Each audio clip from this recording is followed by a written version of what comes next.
A lot of people are excited about the Canon EOS R, and we've been doing a lot of testing on it. We're still getting ready for a full review. But in the meantime, I wanted to give you a peek at our image quality tests and the results so far. We tested against all the comparable cameras, the 5D Mark IV, the Canon EOS 60 Mark II, the A7 III, the A7R III. So let's get into how it compares. First up, against its very close cousin, the 5D Mark IV. The two share the same sensor according to Canon, with almost no difference. Now, the guys at Canon said that the image processing on the Canon EOS R should be a little bit better. We did not find this in our testing. The images were essentially indistinguishable at low ISO, at high ISO, with one difference. The dynamic range on the EOS R is a little bit worse. These pictures have been recovered about 5.5 stops.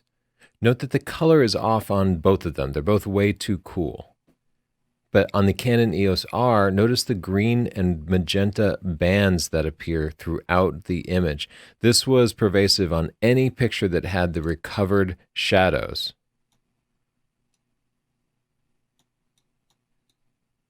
You can see these same bands do not appear in the 5D Mark IV photos. This could be related to how the data is read from the sensor or from changing the phase detect autofocus system on the sensor.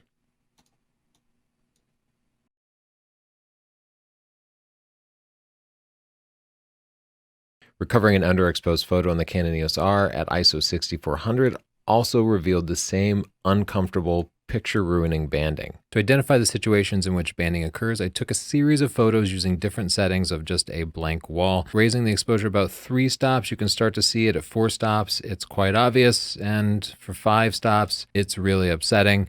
This occurs with a mechanical shutter and electronic shutter. At fast shutter speeds and at slower shutter speeds, like 1/125th, it occurs with LEDs and with natural lights. I cannot find any way to prevent it from happening. This would definitely appear in your images if you needed to recover shadows in, say, dark hair or dark suits like a wedding photographer would. However, in normal, everyday shooting, well-exposed images, it's no problem at all. So how does it compare against its close cousin, the 60 Mark II? If you're a hybrid shooter between stills and videos, you might be using the 60 Mark II. The EOS R is significantly better. The image quality is just better. It has more megapixels and everything does indeed seem to be a little bit sharper. On a properly exposed ISO 6400 picture, the difference is not noticeable until you zoom in. Here we can see just a little less noise on the Canon EOS R.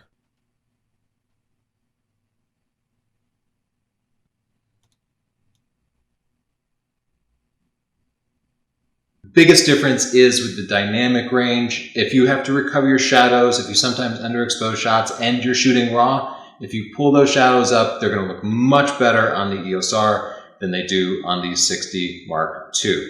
Here you can see recovering 5.5 stops reveals that the Canon EOS R has far better dynamic range. Even at a glance, it looks way better than the 60 Mark II.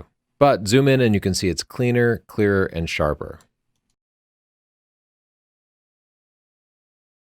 By the way, if you want to win an EOS R camera, head to freesdp.com and you can just get one for free. Let's get into the mirrorless competition, the A7 III. By the way, thanks to Lens Rentals for loaning me the A7 III and the 60 Mark II. If you want to check any of this out, bodies or lenses, check the link in the description down below and they can rent something to you quickly and easily. This is a really tough one to call. The A7 III from Sony is $2,000 compared to $2,300 here. It has 24 megapixels while the Canon has 30 megapixels, and indeed the Canon images were noticeably sharper. Those extra megapixels do count for something. They can both be adapted to Canon lenses. However, the EOS R adapts the EOS EF DSLR lenses perfectly fine. You really don't notice any difference in focusing between the native and adapted lenses. Whereas with the Sony, there's a significant penalty in autofocus time using either the Sigma or the Metabones adapter when using Canon glass. So if you have a big library of Canon glass you want to use, the EOS R is definitely the better camera for it. Other than the extra megapixels, the Sony A7 III wins the image quality in most other ways. The shadows recovered look much, much better. Comparing photos recovered 5.5 stops, we can see strange banding like this red line that appears in the bricks here that, of course, doesn't actually exist. And these green lines, which are in the Canon EOS R photo, but not in the A7 Mark III photo. but the extra sharpness from the Canon EOS R is still apparent. Higher ISO is a little bit cleaner, but because you do have some extra detail on the EOS R, you are able to trade some of that extra noise for the extra detail. So you can just increase the noise reduction and you lose some of the detail, but you have some to spare. So it kind of ends up being a wash. Properly exposed photos at ISO 6400, we don't see a difference at this scale. However, if we zoom in, we can see that the Canon EOS R actually looks a little bit better. It's a little bit sharper, though not quite as clean. Also notice the magenta and green fringing on the Canon EOS R in high contrast areas that don't appear on the Sony a7 Mark III. This is probably moire caused by a fairly weak anti-aliasing filter. Here in this specific graphic example, it's actually benefiting the a7 III, though it will overall reduce sharpness. For our purposes, we generally prefer to fix moire manually in post than to give up sharpness on all our images. This is a closer competition than I expected. The Canon seems to actually have better image quality than the Sony a7 III.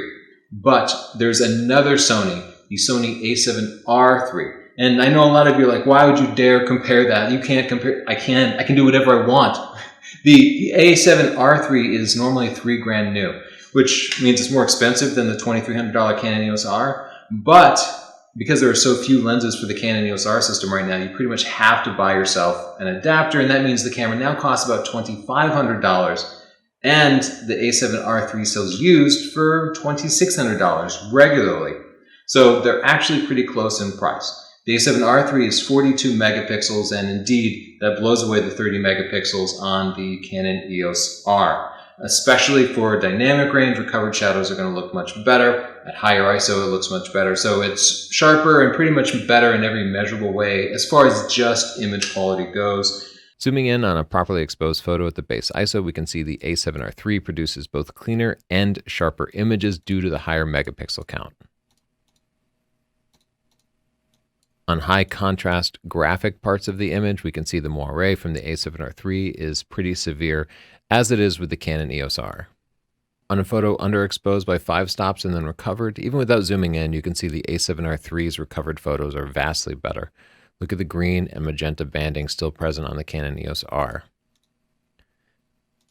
If we zoom in, not only are the colors better, but the noise is greatly reduced too.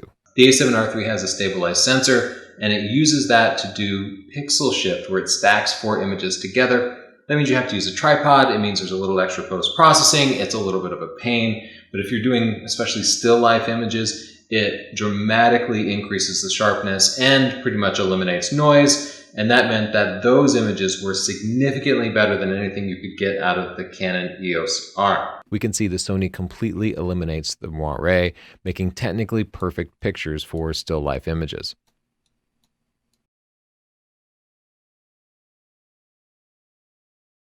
Look how much cleaner the pixel-shifted images are than the Canon EOS R can produce. So in summary, the image quality on the Canon EOS R is excellent. Canon took the sensor from their high-end 5D Mark IV and stuck it in a $2,300 body. And that's actually a really good deal at this price point. If it costs as much as a Nikon Z7, I wouldn't be so optimistic about it. But the image quality is really good, and most people are generally going to be happy with it. And in fact, I think it's better than the a7 III because of the fewer megapixels. It has lots of other weaknesses and strengths, and we will cover those in our full review. So before you pre-order anything, maybe just wait a little bit, subscribe, and wait for those videos to come out. Also, again, freesdp.com if you decide you'd rather just win one of these for free. Oh, and for those who are wondering about the Nikon Z7, Z6, and Fuji X-T3, yes, those reviews are coming. Our Nikon camera should be here any day now, same with the X-T3. So subscribe and sit tight. We're not ignoring those manufacturers. We just don't yet have the cameras in our hands. Thanks again to Lens Rentals. Bye.